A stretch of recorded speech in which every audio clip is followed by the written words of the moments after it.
இந்த உலகம் தோன்றியதன் பிறகு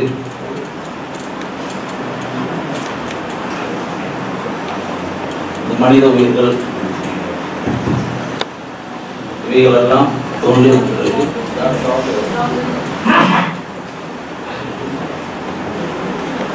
சாஸ்திர சம்பிரதாய சடங்குகள் பெரியவங்க சொல்லும் போது இதெல்லாம் அவனவனுடைய தவறுகளை மறைப்பதற்காக கண்டுபிடிக்கப்பட்ட ஒரு வழிமுறையாகவும் சொல்லி சொல்றாங்க. சாஸ்திர சம்பிரதாய சடங்குகள் மனிதன் தான் செய்யக்கூடிய தவறுகளை மறைப்பதற்காக அவனே கண்டுபிடித்ததுதான் இந்த சாஸ்திர சம்பிரதாய சடங்குகள் அப்படின்னு பெரியவங்கலாம் சொல்றாங்க. அதுல ஒன்றை மட்டும் விதிவிலக்கா வச்சிருக்காங்க. இந்த சாஸ்திர சம்பிரதாய சடங்குகள்ல ஒரு இதை மட்டும் விதிவிலக்கா வச்சிருக்காங்க. அந்த ஒண்ணு திருமணம் அப்படின்னு சொல்லக்கூடிய இந்த சடங்கு முறைகள் எப்படி நடக்கணும், அது எப்படி நடத்தணும் அப்படின்றத நிறைய பாடல்களையும் நூல்களையும் எழுதி வைத்திருக்காங்க. நிறைய நூல்கள்ல பாடல்களாக எழுதி வைத்திருக்கிறார். ஏன் இந்த திருமண சாஸ்திர சம்பிரதாயம் மட்டும் விதிவிலக்கா இருக்கு? ஏன்னா அது ஒழுக்கத்துக்காக கொண்டு வரப்பட்ட ஒரு சாஸ்திர சம்பிரதாயம். மனிதனுக்கு ஆண்பால் பெண்பால் சொல்லக்கூடிய இரு பாலினத்தின் மீது இருக்கக்கூடிய அந்த இச்சை ஒழுக்க நெறி வர வேண்டும் என்பதற்காக இந்த சாஸ்திர சம்பிரதாயத்தை மட்டும் விதிவிலக்காக கொண்டு வந்தார். மற்றதெல்லாம் அவனவன் தவறுகளை மறைப்பதற்காக உருவாக்கப்பட்டது. அதுவுமே நாளடைவில் மாறி அந்த எல்லை கோடெல்லாம் தாண்டி நிறைய தவறுகள், அதாவது இந்த திருமண சடங்குகளை கூட நம்ம ஒருத்தர் திருமணம் பண்றோம், அதுல ஒரு தவறு நடக்குது, இன்னொரு திருமணம் பண்றோம், இல்ல வேற ஏதோ ஒன்று நம்ம தேவைக்காக ஏதோ ஒன்று அமைச்சுக்கிறோம். அப்படியெல்லாம் கூட அந்த சடங்குகள் மாறுபட்டு போய்கிட்டே இருந்த காலங்கள். வள்ளுவனுடைய வாக்கு இல்லறத்தில் துறவரம் நன்று. அவர் அது வாக்காகவும் பாடலாகவும் வைத்துட்டார். ஆனா நடைமுறை சாத்தியமாக வைத்தது நம்மளுடைய ஞானப்பிதா சிவானந்த பரமஹம்சர் மட்டும்தான். ஒரு மனிதன் ஞானத்திற்கு வருவதற்கு அவன் திருமண வாழ்க்கையில் இருந்தே, அதாவது இல்லற வாழ்க்கையில் இருந்தே ஞானத்திற்கு வர முடியும் என்பதை நடைமுறை சாத்தியமாக இன்றளவும் இன்னும் எத்தனை ஆயிரம் ஆண்டுகள் ஆனாலும் கூட நம்மளுடைய இந்த சித்த மார்க்கத்தில், அதாவது சாமியினுடைய இந்த சித்தவித்தை மார்க்கத்தில் மட்டும்தான் அது நடைமுறை சாத்தியமாக்கப்படும். மற்றதில் அது நடைமுறை சாத்தியமன்று. அதுபோன்று இந்த திருமண சடங்கு அப்படின்றது பிரம்ம முகூர்த்தத்தில் செய்யக்கூடியது.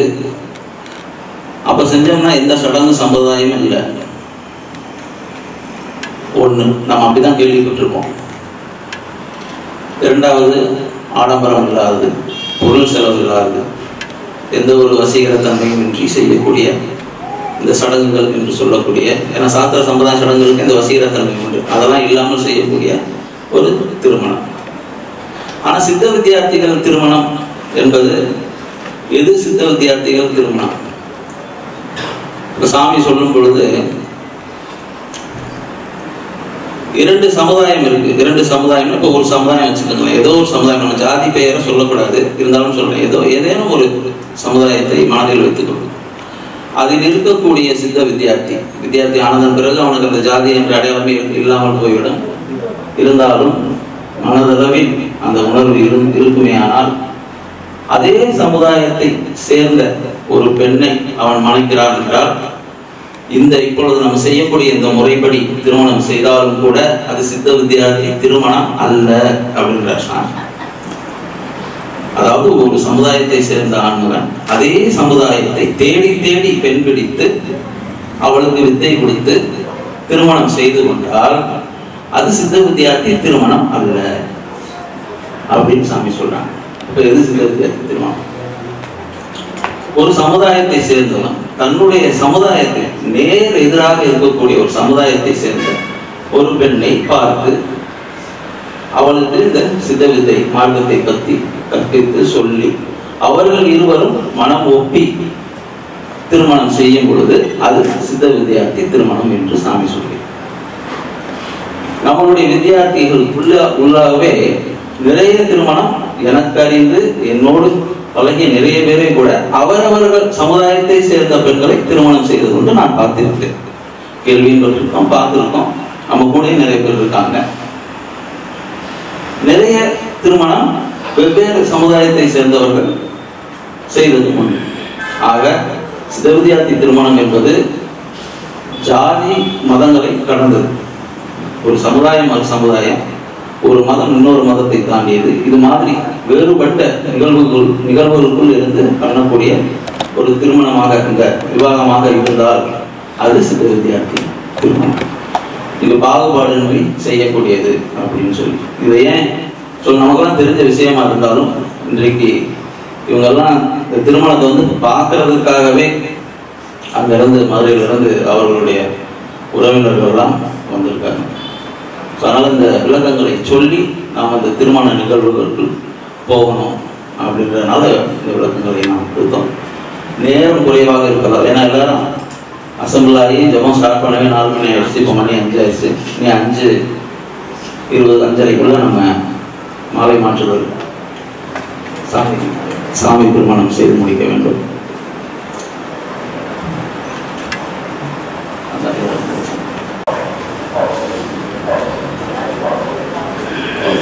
மணமகன் வெங்கடேஷ் பிரம்மஸ்ரீ வெங்கடேஷ் அவர்கள், மணமகள் பிரம்மஸ்ரீ மாலவி அவர்கள். இவர்களுடைய திருமண நிகழ்வு என்பது எல்லா திருமணங்களும் இறைவனால் நிச்சயிக்கப்பட்டது. அதுல எந்த மாற்று கருத்தும் கிடையாது. இறைவனால் நிச்சயிக்கப்பட்ட திருமணம் நடந்து அந்த கணவன் மனைவி பிரிந்து வாழ்ந்தால் அதுவும் இறைவனால் நிச்சயிக்கப்பட்டது. அதுல எந்த மாற்று கருத்தும் கிடையாது. இங்கே எல்லா நிகழ்வுகளுமே இறைவனின் நிமித்தம் இருக்குது, இல்லைன்னு அது உண்மைதான். நம்மளை மீறி ஒரு சக்தி நம்மளை இயக்கிக்கிட்டே இருக்கிறதுனால நம்ம அதை அப்படி சொல்லலாம். உதாரணமாக இவர்களுடைய திருமணம் அப்படின்றது நிறைய சித்த வித்தியார்த்தி திருமணம் நானும் பார்த்துருக்கேன். செல்வையா இருக்கும்போது அவரே நிறைய சித்த வித்தியார்த்தி திருமணம் பண்ணி வச்சிருக்காங்க. அவங்க கூட இருந்திருக்கோம், பார்த்துருக்கோம்.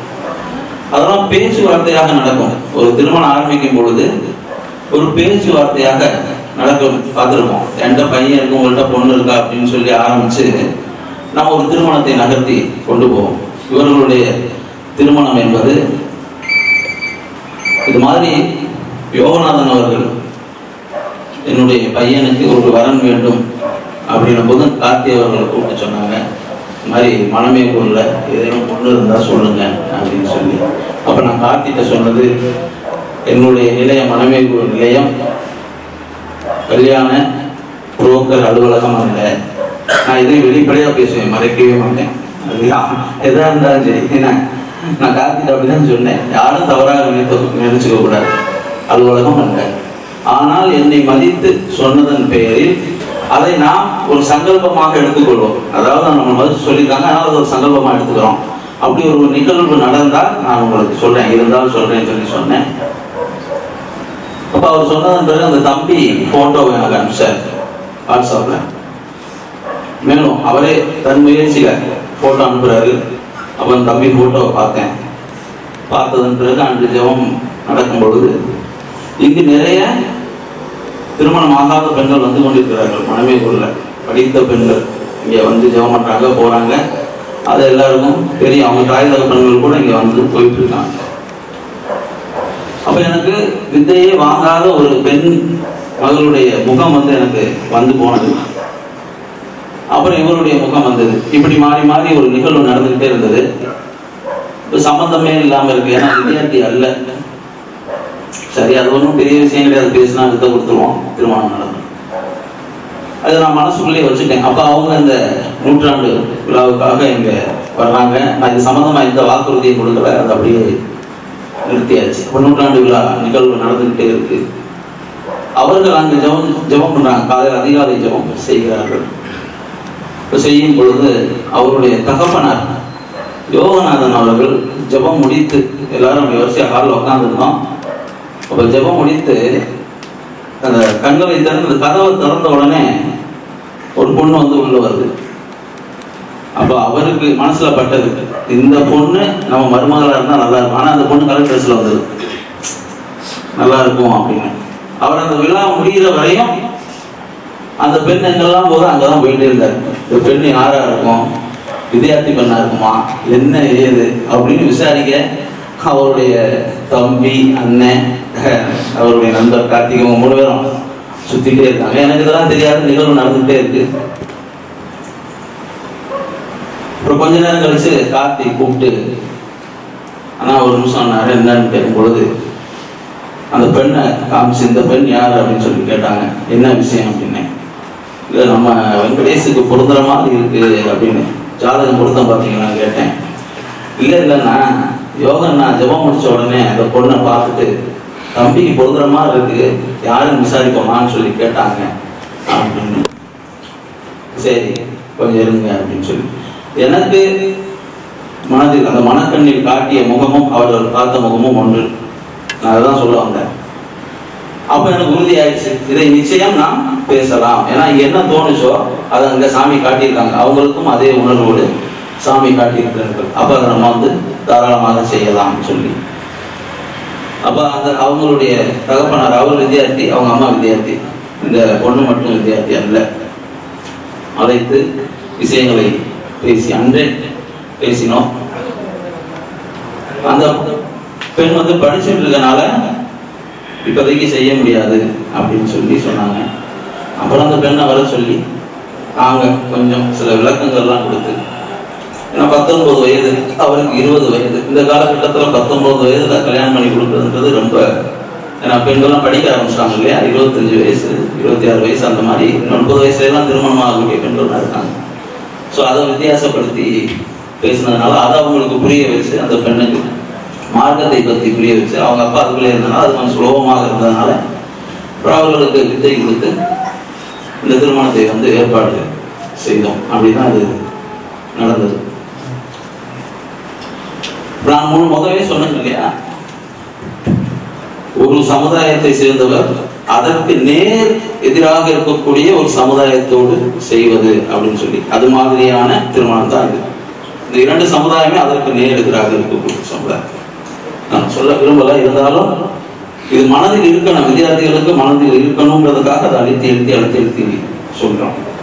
அப்படியான ஒரு ஏற்பாடு, அதாவது சிவானந்த பரமஹம்சரால் ஏற்பாடு செய்யப்பட்ட ஒரு திருமணம். முதல்ல அந்த பெண்ணை அவங்க அப்பா எந்த ஆலயத்துக்கு நான் கூட்டிட்டு போனதில்லை அப்படின்னு எப்போ ஆரம்பத்துல என்கிட்ட சொன்னார். மகளை மட்டும் நான் எந்த ஆலயத்துக்கு நான் கூட்டிட்டு போனதில்லை அப்படின்னு முதலாக பரட்டூர் கூட்டி வந்தேன். திருமணம் பேசுவதற்கு முன்னதாக இப்போ முதல் நாள் வந்தோடனே அந்த பொண்ணு சகஜமா எல்லாத்துக்கும் சர்வீஸ் மைண்டட், நல்லா சர்வீஸ் பண்ணிட்டு இருந்துச்சு, நல்லா வேலை பார்த்து. அப்போ எனக்கு யார் மகன் தெரியாது, அவரும் சொல்லலை, என்னோட மகன் சொல்லலை. அப்போ நான் கிருஷ்ணனை கூப்பிட்டு, யார் இந்த பிள்ளை அப்படின்னு, ஆதிய பொண்ணு அப்படின்னா, சரி நல்ல வாழ்க்கை அமையும் அப்படின்னு சொல்லிட்டு அப்படி. அதன் பிறகு இந்த திருமணம் நடந்து நிச்சயிக்கப்பட்டு வந்து கொண்டே இருக்கிறது. பொதுமக்கள், அதாவது நம்ம மார்க்கத்தில் இல்லாதவர்கள் இங்க வந்திருக்காங்க. அவங்களுக்கு இது ஒரு புது நிகழ்வாக இருக்கும். இதுக்கு முன்னாடி இந்த மாதிரியான ஒரு திருமணம் பார்த்திருக்க வாய்ப்பில்லை. படித்திருப்பார்கள், சித்தர்கள் மார்க்கம் சார்ந்த திருமணம், சித்தர்கள் திருமணம் பிரம்ம முகூர்த்தத்தில் நடப்பது அப்படின்னு நிறைய நம்ம புக்கில் படிச்சிருப்போம், கேட்டிருப்போம். ஆனால் இப்போதான் முதல் முறையாக உங்களுக்கு பார்ப்பதற்கு ஒரு வாய்ப்பு. அகத்தியர் பெருமானார் சொல்லும் போது சொல்றார், யாராவது கணவன் மனைவி பிரிந்திருந்தால் அவர்கள் என்ன சம்பிரதாயம், அதாவது சாஸ்திரம் சடங்கு சொல்லுவாங்களே, என்ன செய்ய வேண்டும் அப்படின்னு சொல்லும் பொழுது, எங்கேனும் அதிகாலையில் திருமணம் நடந்தால் அந்த திருமணத்தை போய் யாராவது கணவனோ மனைவியோ யாராவது ஒரு ஆள் போய் அந்த திருமணத்தை பார்க்க சொல்லு, பொறுமையா இருந்து அவர்கள் உடனே சேர்ந்து விடுவார்கள் அப்படின்னு சொல்லி அவருடைய பாடல்ல சொல்லிட்டு வர. அதாவது பரிச்சித்தம் சொல்லுவோம்ல, பிராயச்சித்தம் பண்றது, பரிகாரம் பண்றதுன்னு சொல்லி சொல்லுவாங்க. அது மாதிரியான அவர் சொல்லும் பொழுது சொல்றாரு, கணவனையோ மனைவியையோ அதிகாலையில் நடக்கக்கூடிய, எங்கேயும் நடக்கக்கூடிய ஒரு திருமணத்தை, ஒரு திருமணம் எதை குறிப்பிடுகிறார்னா, இது மாதிரி நடக்கக்கூடிய ஒரு திருமணத்தை பார்த்தால் அவர்கள் உடனே சேர்ந்து விடுவார்கள் அப்படின்னு சொல்லி அவருடைய பாடல்களை சொல்றார். இது மாதிரி 3 நிகழ்வுகளுக்கு அவர் இதை பரிகாரமாக காட்டுகிறார். இந்த திருமணத்தை பார்ப்பவர்களை 3 நிகழ்வுகளுக்கு பரிகாரமாக காட்டுகிறார். உறவுகள் பிரிந்திருந்தால், பிளவுபட்டிருந்தால், நம்ம ஒரு பெரிய குடும்பம் பிரிஞ்சிருக்கோம், ஒருத்தருக்கு ஒருத்தர் பார்த்துக்கொள்ள பேசிக்கலன்னு சொன்னா கூட அந்த திருமணத்தை போய் பார்க்க சொல்ல அவர்கள் உடனே அந்த உறவுகள் சேர்ந்து விடும் சொல்லி சொல்றார். ஒரு தாய் மகனை பிரிந்திருந்தாலோ, மகன் தாயை பிரிந்திருந்தாலோ, இல்ல குழந்தைகள் தாய் தகப்பனை விட்டு ஏதோ சூழ்நிலை காரணமாக பிரிந்திருந்தாலோ அவர்கள் இந்த திருமணத்தை பார்க்க சொல்ல அவர்கள் உடனே சேர்ந்து விடுவார்கள் சொல்லி ஒரு பரிகாரமாக இந்த நிகழ்வை கூறுகிறார். அது அப்படியான ஒரு திருமணம்.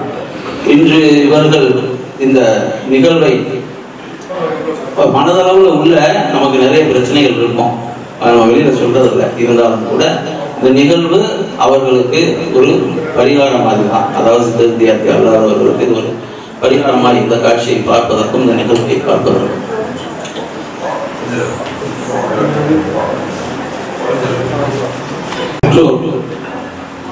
பிரம்மஸ்ரீ ஆதி நாராயணன் அவர்கள், பிரம்மஸ்ரீ பத்மாவதி அவர்கள் முன்னாடி வாங்க. நெத்தியில இருக்க பொட்டு எடுத்துருங்க.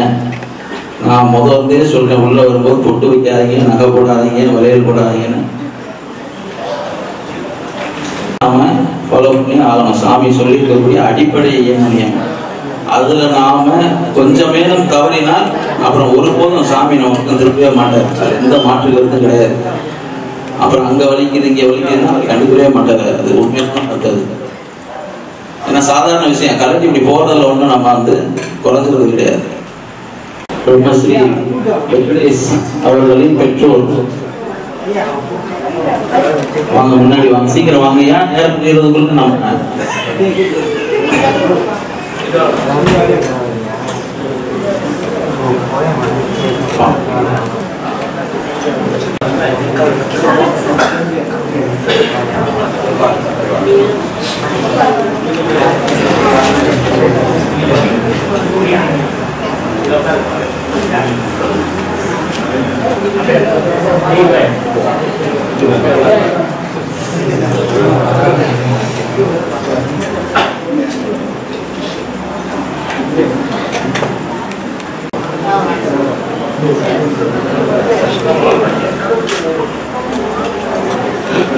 மணமகள் பிரம்மஸ்ரீ மாலவி அவர்கள்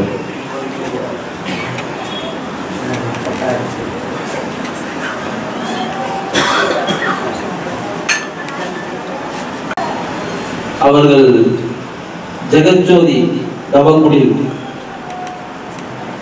சொல்லக்கூடிய நம்மளுடைய சித்த வித்தை அபியாச நிலையத்தை குட்லாடம்பட்டியில் நிறுவி நிறுவனம் செய்து அதை நிர்வகித்து வந்து கொண்டிருக்கிறார்கள். நிறைய பேருக்கு தெரியும், அந்த மதுரையை இருந்து நிறைய சித்த வித்தியார்த்திகள் வந்திருக்கிறார்கள். இவர்கள் மணமகனுடைய பெற்றோர் யோகநாதன், அம்மா பேர் வசந்தி. இவர்கள் மணமகனுடைய பெற்றோர். மணமகளுடைய பெற்றோர் பிரம்மஸ்ரீ ஆதி நாராயணன், பிரம்மஸ்ரீ பத்மாவதி. அவர் சென்னையை சேர்ந்தவர். நம்மளுடைய மனமே குரு இந்த கொரட்டூர் நிலையத்திற்கு தொடர்ச்சியாக தொடர் ஜபத்துக்கும் தொடர்ச்சியாக அணுகின ஒரு நாள் கூட தவற மாட்டார். தொடர்ந்து நல்ல சித்தவித்தை அபியாசி. நான் ஏற்கனவே சொன்னது போல் நாம் சிரமம் வைத்திருக்கிறோமோ அந்த அளவுக்கு ஞானபிதா அவர்கள் உங்களுடைய காரியங்களை வெகு சுலபமாக முன்னே எடுத்து சென்று உங்களை அந்த சூழலில் இருந்து மாற்றிவிட. அதுக்கு பெரிய உதாரணம் இப்ப நடக்கக்கூடிய இவர்களுடைய நிகழ்வு. ஏன்னா அவர் இங்க வரும் பொழுது அவ்வளவு பிரச்சனையோட வந்தாரு. எல்லாம் கொஞ்சம் கொஞ்சமா சரியாகி அவருடைய மகள் திருமணம் இன்று நடந்து கொண்டிருக்கிறது. இதுக்கு எல்லாமே அம்பத்தூர் எஸ்டேட்ல ஃபேக்டரி வச்சிருக்காரு. ஸோ சாயந்தரம் ஆனால் இங்கே வந்துடுவாங்க. நிறைய சர்வீசஸ் பண்ணிகிட்டே இருக்காங்க. அந்த வேறு பாகுபாடு இல்லாத சர்வீசஸ் பண்ணிகிட்டே இருக்காங்க. இவங்க மணமகனுடைய பெற்றோர். மணமகன் பிரம்மஸ்ரீ வெங்கடேஷ் நமஸ்காரம் பண்ணிக்கணும் சபைக்கு. ஆத்மா நமஸ்காரம். மணமகள் பிரம்மஸ்ரீ மாலவி ஆத்மா நமஸ்காரம்.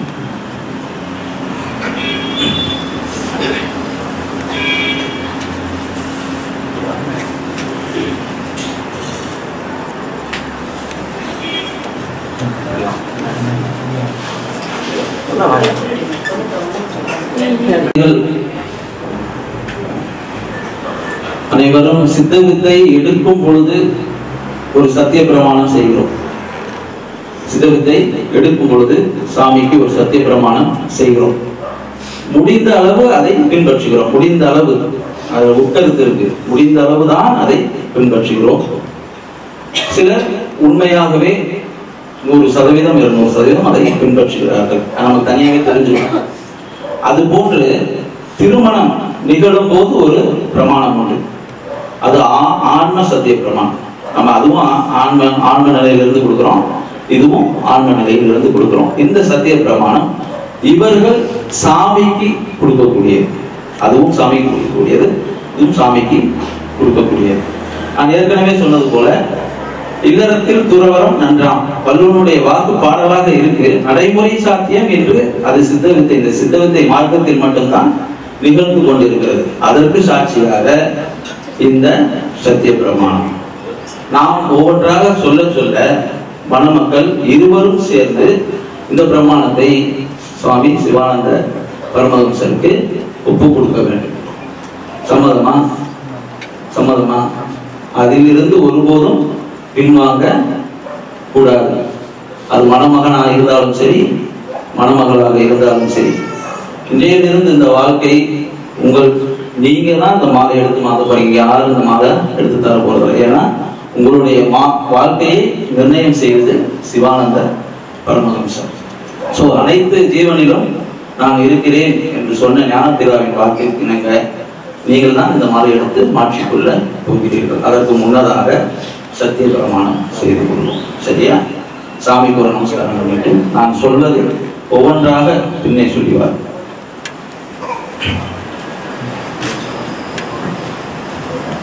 இல்ல நான் சொல்றேன்,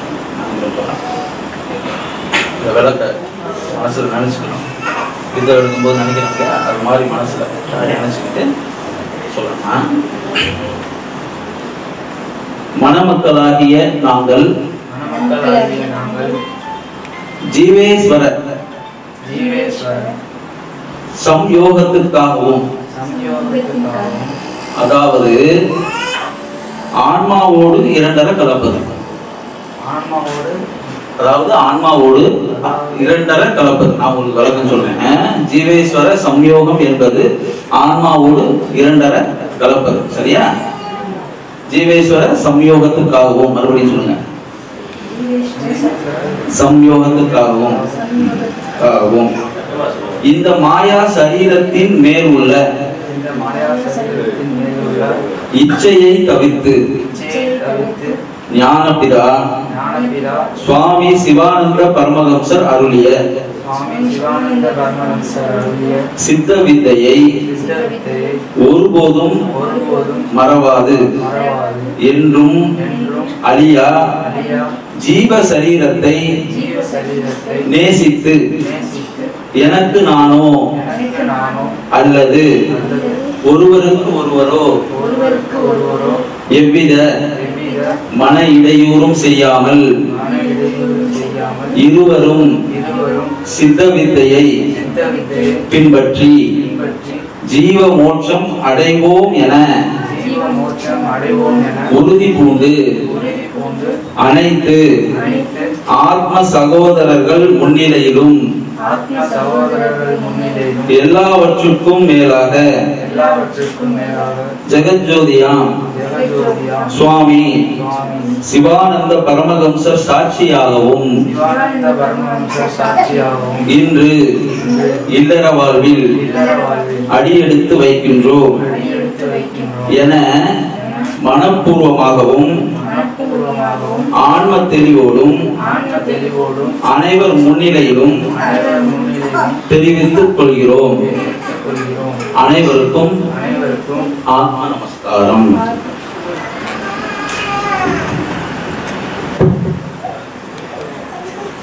இது அவங்க இல்லற வாழ்க்கைக்குள் போவதற்கு அவர்கள் சாமிக்கு கொடுத்திருக்கக்கூடிய சத்திய பிரமாணம். இது எதுக்குன்னு கேட்டா, நம்ம ஏற்கனவே நிறைய இடங்கள்ல பேசும்போது சொல்லியிருக்கோம். பெண்கள் இல்லை என்றால் ஆண்களுக்கு ஞானம் என்கிற உணர்வோ நிலையோ தேவையில்லை என்று. ஆனால் இந்த உலகத்துக்குள் அது கலந்து இருக்கிறதுனால நாம் அதோடு சேர்ந்து பயணிப்பதனால் அவர் இனிமேல் ஞானம், இதற்கு முன்னாடி எப்படின்னு தெரியாது, இனிமேல் ஞானம் அடைய வேண்டும் என்றால், உயர்ந்த நிலை செல்ல வேண்டும் என்றால் அந்த சாவி இந்த பெண்ணின் கையில் உள்ளது. இந்த பெண் இனிமேல் உயர்ந்த நிலை அடைய வேண்டும் என்றால், ஞானம் அடைய வேண்டும் என்றால் அந்த சாவி அந்த ஆணின் கையில் உள்ளது. இதுதான் உண்மை. இதை நீங்க யாரும் மறுக்க முடியாது. உங்களை யார் ஒருத்தருக்கு குழப்பம் வந்தாலும் நீங்க நிம்மதியா ஜெபம் பண்ணவே முடியாது. எப்படா கலட்டி விட்டு ஜெபம் பண்ணுவோம் தான் யோசிப்பீங்க. இனி அந்த நிலை இங்கு வராது. அந்த புரிதலுக்காக தான் இந்த வாக்குறுதி. அவர்கள் எப்பொழுது ஜெபம் பண்ணாலும் இது அவங்களுக்கு ஞாபகத்துக்கு வந்துகிட்டே இருக்கும். ஞானபிதா அவர்கள் உணர்த்திக்கிட்டே இருப்பார்கள். நான் ஏற்கனவே சொன்னது போல் நாம் கொஞ்சம் அமைதியானது போல், இப்போ நம்ம ஒரு திருமணம்னா ஒருத்தர் மாலை எடுத்து கொடுக்க சொல்லி மாற்ற சொல்லுவது வழக்கம் இல்லையா? பிறகு சில நாட்கள் போனதன் பிறகு அவர்களுக்குள் ஏதேனும் ஒரு சச்சரவோ சங்கடமோ ஏதேனும் வந்தால் அது ஒரு வாக்காக இருக்கும் இல்லையா? இன்னார் இன்னதை செய்ததால் இவர்கள் இப்படி இருக்கிறார்கள் அப்படின்னு நம்ம சித்த வித்தியார்த்திகளுக்குள்ளும் இருக்கு, பொது வாழ்க்கையிலும் இருக்கு. இது யாராலும் மறுக்க முடியாத ஒன்று. அதனால் இது இங்கே மனமே குரு கொரட்டூரில் நடக்கக்கூடிய 2வது சித்த வித்தியார்த்தி திருமணத்துக்கு முன்னாடி ஒண்ணு நடந்தது. அதுவும் சரி இதுவும் சரி. மணமக்கள் அவர்களே ஞானபிதாவின் சிவானந்தர் சொன்னது போல், அனைத்து ஜீவனிலும் நான் இருக்கிறேன் என்று சொன்னது போல், அவர்களே சிவானந்தராக இருந்து அவர்களே மாலையை கையில் எடுத்துக் கொள்கிறார்கள், மாற்றிக் கொள்கிறார்கள். இதுதான் நிகழ்வு. அதை உங்களுக்கு நான் தெரியப்படுத்துகிறேன். முதலில் பிரம்மஸ்ரீ மாலவி அவர்கள் மாலையை கையில் எடுத்துக் கொள்கிறார். 2வதாக பிரம்மஸ்ரீ வெங்கடேஷ் அவர்கள் மாலையை,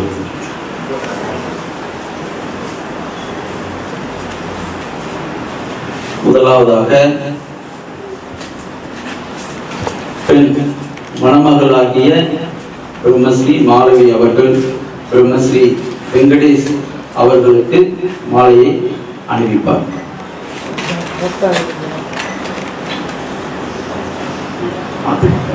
மாலையை போட்டு நமஸ்காரம்.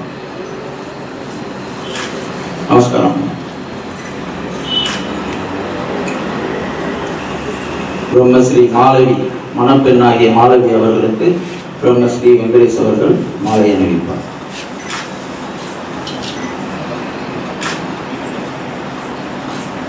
திரும்பி சாமிக்கு நமஸ்காரம் பண்ணி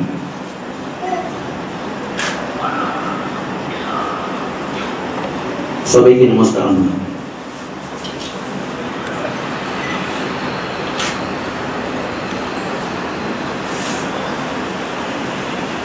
பிரம்மஸ்ரீ மாலவி அவர்கள் பிரம்மஸ்ரீ மகன் வெங்கடேஷ் அவர் மணமகன் வெங்கடேஷ் அவர்களின் கை விரல்களை பிடித்து இந்த குற்று விளக்கை 3 முறை வலம் வந்து மீண்டும் சபைக்கு நமஸ்காரம் செய்ய வேண்டும். ரொம்ப கவனமாகவும் கை பிடிச்சுங்க. இதன் புரியுங்க. அவருடைய இடத்துக்கு முதல்ல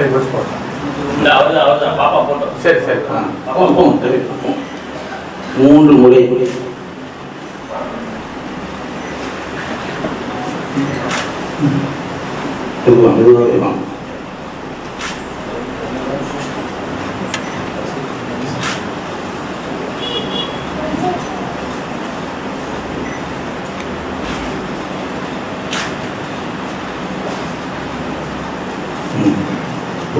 வந்து சபைக்கு ஒரு நமஸ்காரம், ஆத்ம நமஸ்காரம். இவர்கள் இன்று முதல்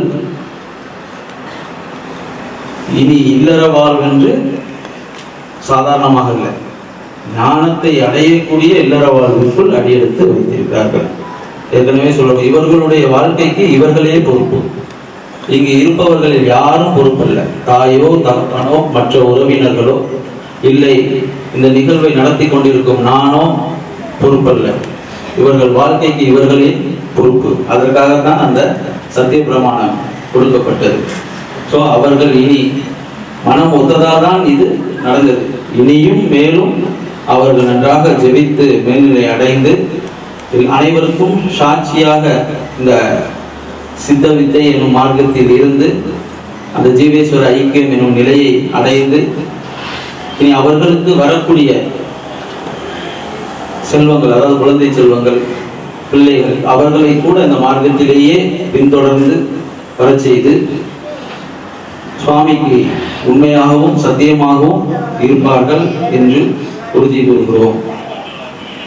ஆத்ம நமஸ்காரம்.